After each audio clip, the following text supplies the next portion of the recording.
नमस्कार साथियों, कथा कहानी चैनल में आज सुनिए प्रेमचंद की कहानी पंच परमेश्वर का भाग 2। आपने भाग 1 में सुना कि कैसे जुम्मन और अगलू की दोस्ती एक पंचायत के द्वारा उनमें एक शत्रुता का भाव आ गया। आगे इस कहानी को सुनिए। अच्छे कामों की सिद्धि में बड़ी देर लगती है, पर बुरे कामों की सिद्धि में यह बात नहीं। जुम्मन को भी बदला लेने का अवसर जल्दी मिल गया। पिछले साल अगलू चौधरी बटेसर से बैलों की एक अच्छी जोड़ी मोल लाए थे। बैल पछाई जाति के सुंदर, बड़ी बड़ी सींगों वाले थे।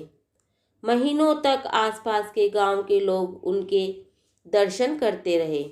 देव योग से जुम्मन की पंचायत के 1 महीने बाद इस जोड़ी का एक बैल मर गया।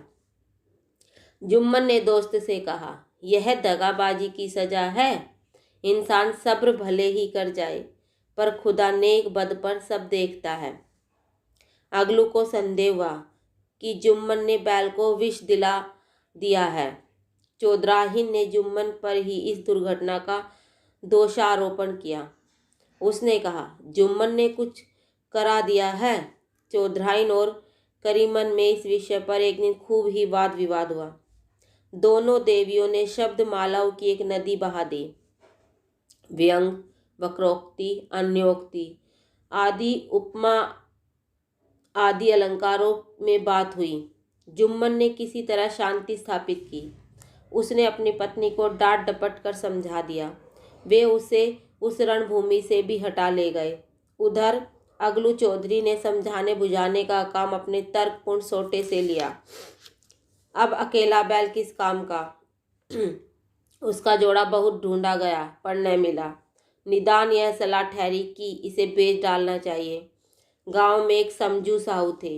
इक्का गाड़ी हाँकते थे। गांव से गुड़ घी लाद कर वे मंडी ले जाते। मंडी से तेल नमक भर लाते और गांव में बेचते। इस बैल पर उनका मन लहराया। उन्होंने सोचा, यह बैल हाथ लगे तो दिन भर में बेखटके 3 खेपे हों।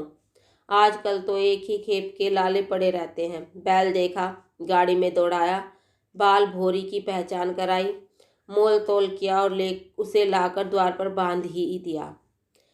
1 महीने में दाम चुकाने का वादा ठहरा। चौधरी को भी गरज थी ही, घाटे की परवाह न की। समझू साहू ने नया बैल पाया तो लगे रेंगने। वे दिन में 3-3, 4-4 खेपे करने लगे। न चारे की फिक्र थी, न पानी की। खेपों से काम था। मंडी ले गए, वहाँ कुछ सूखा भूसा सामने डाल दिया। बेचारा जानवर अभी दम भी न लेने पाया, फिर जोत दिया। अगलू चौधरी के घर थे तो चैन की बंसी बजती थी। छठे चमासे कभी बदहाली में जोते जाते, तब खूब उछलते कूदते और कोसों तक दौड़े जाते थे। वहाँ बैल राम को रातीब साफ पानी, दली हुई अरहर की दाल और भूसे के साथ साथ खली, और यही नहीं, कभी कभी घी का स्वाद भी चखने को मिल जाता था। शाम सवेरे एक आदमी खरहरे करता, पहुँचता और सुहलाता था। वहाँ वह सुख चैन कहाँ यह आटो पहर की खपन। महीने भर में ही वह पिस सा गया।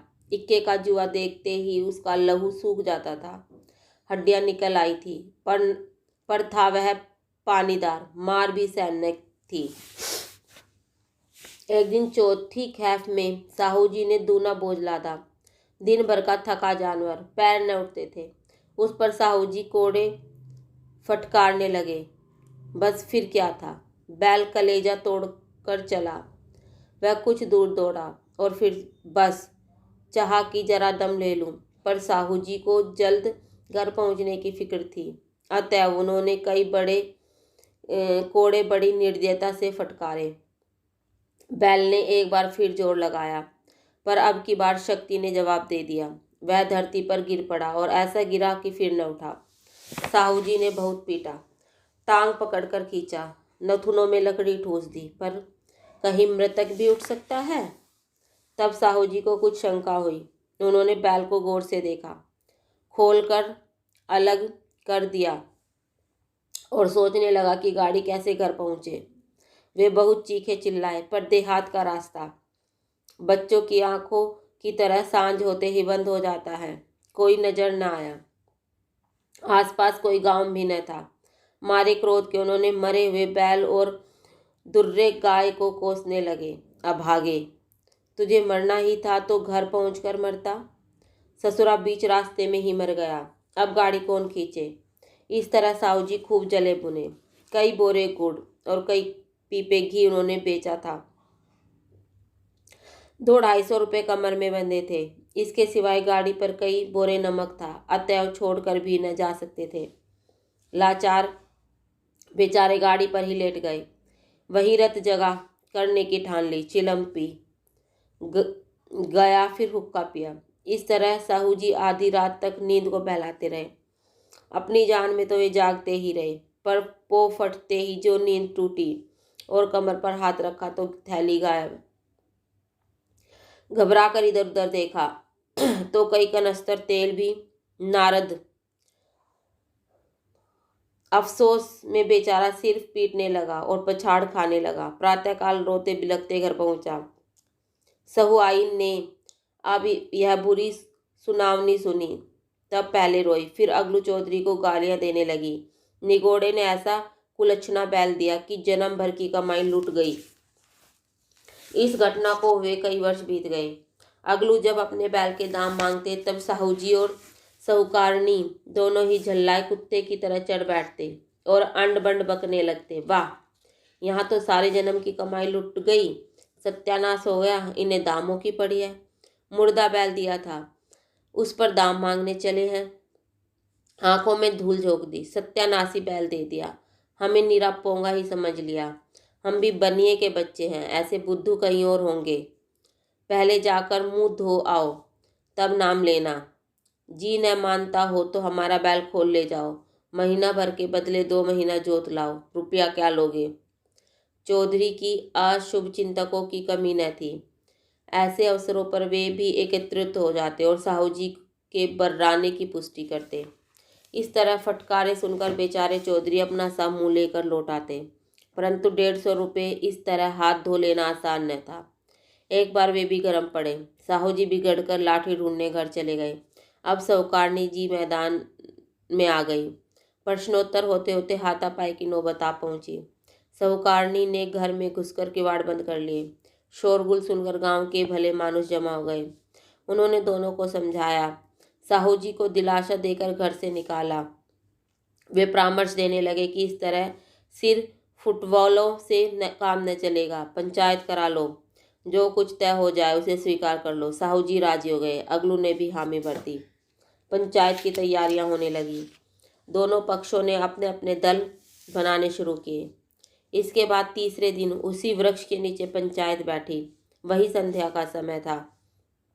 खेतों में कौवे पंचायत कर रहे थे। विवादग्रस्त विषय यह था कि मटर की फलियों पर उनका स्वतत्व है या नहीं, और जब तक यह प्रश्न हल न हो जाए तब तक वे रखवाले की पुकार पर अपनी अप्रसन्नता प्रकट करना आवश्यक समझते थे। पेड़ की डालियों पर बैठी शुक मंडली में यह प्रश्न छिड़ा हुआ था कि मनुष्य को बेमुरावत कहने का क्या अधिकार, जब उसे स्वयं अपने अपने मित्रों को भी दगा देने में संकोच नहीं होता। पंचायत बैठ गई तो रामधन मिश्र ने कहा, अब देरी क्यों, पंचों का चुनाव हो जाना चाहिए। बोलो चौधरी, किस किस को पंच बदलते हो। अगलू ने दीन भाव से कहा, समझू साहू ही चुन ले।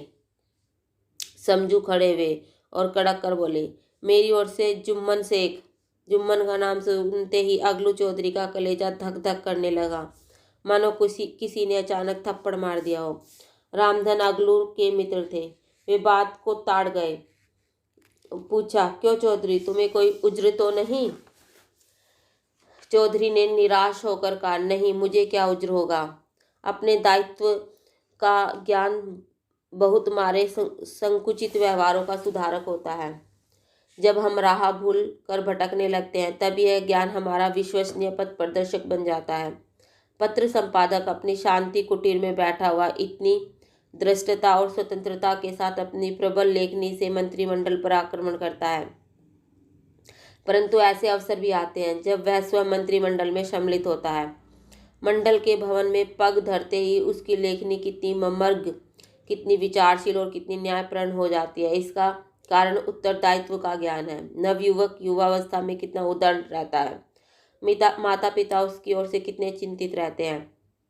वे उसे कुल कलंक समझते हैं, परंतु थोड़े ही समय में परिवार का बोझ सिर पर पड़ते ही वह अव्यवस्थित चित्त उन्मत्त युवक कितना ही धैर्यशील, कैसा शांतचित्त हो जाता है।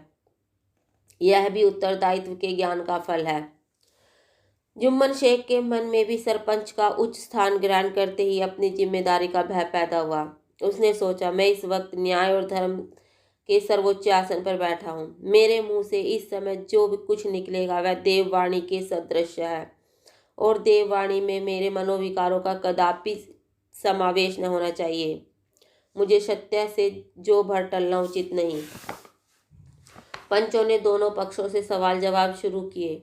बहुत देर तक दोनों दल अपने अपने पक्ष का समर्थन करते रहे। इस विषय में तो सब सहमत थे कि समझू को बैल का मूल्य देना चाहिए, परंतु दो महाशय इस कारण रियायत करना चाहते थे कि बैल के मर जाने से समझू को हानि हुई है। इसके प्रतिकूल दो सभ्य कुल के अतिरिक्त समझू को कुछ दंड देना चाहते थे, जिससे फिर किसी को पशुओं के साथ ऐसी निर्दयता करने का साहस न हो। अंत में जुम्मन ने फैसला सुनाया, अगलू चौधरी और समझू साहू, पंचों ने तुम्हारे मुआमले पर अच्छी तरह विचार किया। समझू को उचित है कि बैल का पूरा दाम दे। जिस वक्त उन्होंने बैल लिया उसे कोई बीमारी न थी। अगर उसी समय दाम दे दिया जाता तो आज समझू उसे फेर लेने का आग्रह न करते। बैल की मृत्यु केवल इस कारण हुई है कि उससे बड़ा कठिन परिश्रम कराया गया और उसके दाने चारे का कोई अच्छा प्रबंध नहीं किया गया। रामधन मिश्र बोले, समझू ने बैल को जानबूझकर मारा है, अतएव उनसे दंड लेना चाहिए। जुम्मन बोले, यह दूसरा सवाल है, हमको इसका कोई मतलब नहीं। समझू साहू ने कहा, समझू के साथ कुछ रियायत होनी चाहिए। जुम्मन बोले, यह अगलू चौधरी की इच्छा पर है, वे रियायत करे तो उनकी भलमानसी। अगलू चौधरी फूले न समाये, उठ खड़े हुए और जोर से बोले, पंच परमेश्वर की जय। चारों ओर से प्रतिध्वनियां हुई, पंच परमेश्वर की जय। प्रत्येक मनुष्य जुम्मन की नीति को सराहता था। इसे कहते हैं न्याय। यह मनुष्य का काम नहीं, पंच में परमेश्वर का वास होता है। यह उन्हीं की महिमा है। पंच के सामने खोटे को कौन खरा कह सकता है। थोड़ी देर बाद जुम्मन अगलू के पास आए और उनके गले से लिपट कर बोले, भैया, जब से तुमने मेरी पंचायत की तब से मैं तुम्हारा प्राणघातक शत्रु बन गया था, पर आज मुझे ज्ञात हुआ, पंच के पद पर बैठकर न कोई किसी का दोस्त होता है न दुश्मन। न्याय के सिवा उसे और कुछ नहीं सूझता। आज मुझे विश्वास हो गया कि पंच की जुबान से खुदा बोलता है। अगलू रोने लगे। इस पानी से दोनों के दिलों का मैल धो गया। मित्रता की मुरझाई लता फिर भी हरी हो गई। धन्यवाद साथियों। अगर आपको आज की कहानी पंच परमेश्वर अच्छी लगी हो तो कृपया कर इस कहानी को लाइक करें, शेयर करें, कमेंट्स करें और मेरे चैनल को सब्सक्राइब करें। धन्यवाद।